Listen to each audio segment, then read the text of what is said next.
ข่ไม่เป้งโอ้ยอย่ามาตอดอย่ามาขบมือค่ะทุกคน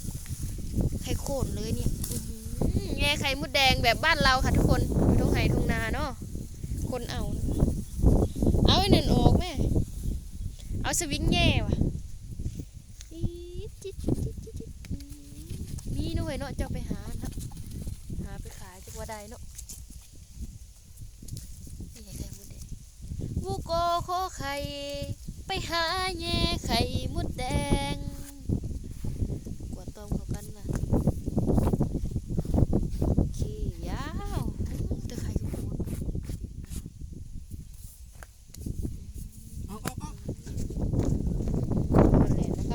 วิธีเอาไข่มดแดงแบบใหม่ๆเด้อพี่น้องตะกี้เขาสิใส่น้ำได้เอาตะกี้เขาสิเอาน้ำใส่คู่แล้วแบบกวนเอาขนาดอันนี้สูตรใหม่ใส่แป้งฮะพา FC เบิ่งบรรยากาศบ้านเขาก่อนนี่ทุ่งนาบ้านน้องอีหยังนี่ครับมีเป็ดในสา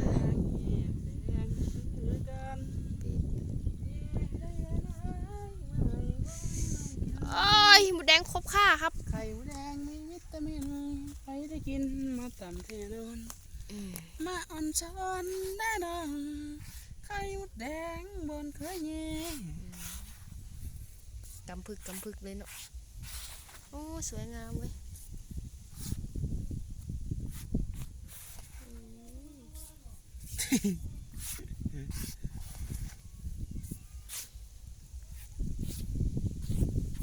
ไม่เท่าให้เราเลยคือว่าโบเห็นอยู่เราไปเนาะคือว่าโบได้เนาะบัดเฮาไปคือได้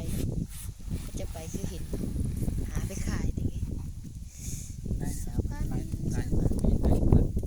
เติบแล้วนี่ไปหาเนาะครึ่งโลนี่ไปหาเนาะยังเลาะเธอเนาะคอยหาไปเนาะ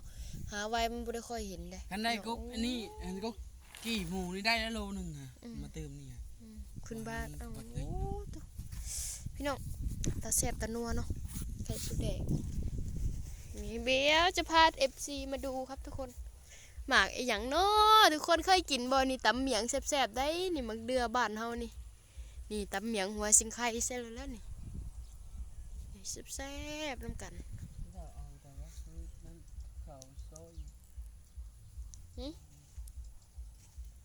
เอาได้คือข้าวซอยคือแบบนี้แล้วพัดได้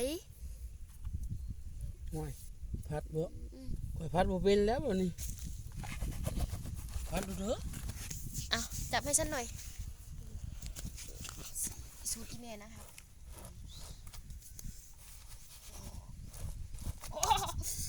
ครบหนุ่มตีนนะออกมา